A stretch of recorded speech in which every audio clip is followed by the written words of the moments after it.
Hello guys, তোমরা সবাই কেমন আছো? আমিও ভালো আছি। অনেক দিন পরে মাঠে আসলাম শস্য খেতে। আমাদের শস্য লাগিয়েছে, অনেক শস্য হয়েছে। আর আজ ঘুরতে আসলাম। ননদ এসছে, ননদ জামাই এসছে, সবাইকে নিয়ে ঘুরতে এসেছি।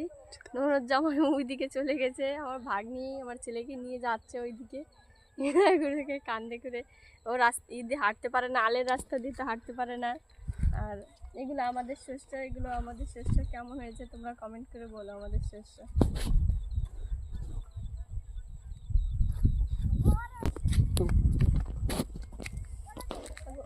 আজকে আমরা কোথায় কোথায় ঘুরি তোমাদের সবাইকে দেখাবো।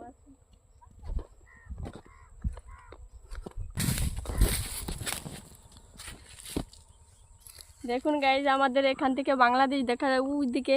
ওটা হচ্ছে বাংলাদেশ, ওটা ওই গ্রামটা ওইদিকের, ওই গ্রামটা বাংলাদেশ। আর আমাদের এদিকে ইন্ডিয়া। আর ওটা হচ্ছে আমাদের বর্ডারে, ওখানে ক্যাম্প পুলিশ থাকে, সবসময় পাহারা দেয়। আমাদের মাঠে আসতে হলে পরে খাটাকেতে যেতে হয়, আসতে হয়। ওইদিকেও আমাদের জমি আছে অনেক। সরষের জমি দেখার পর আমরা আরেকটা জমিতে যাচ্ছি। আমাদের ওইদিকে আরেকটা জমি আছে, ওখানে মার্শাল আছে।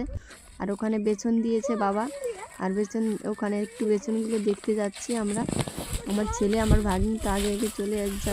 ফাইনালি বন্ধুরা চলে এসেছি আমাদের এই জমিতে। ধান চাষ হবে, ধানের মার্শালটা আমাদের জল এখনো হয়নি, কারেন্টটা দেওয়া হয়নি, ওর জন্য জমিটা ভিজানো হচ্ছে না। আর ওইদিকে আমাদের বেছন আছে, ধানের বেছন। ওইদিকে এদিকে চারিদিকে সব আমাদের জমি। এখানে এবার আমরা ধান লাগাবো এখানে।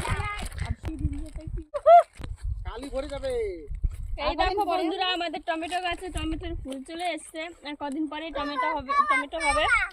আর মূলো গাছে তো মূলো হয়ে গিয়েছে মনে হচ্ছে। কালকে মূলো সবজি করেছিলাম এখান থেকে উঠিয়ে।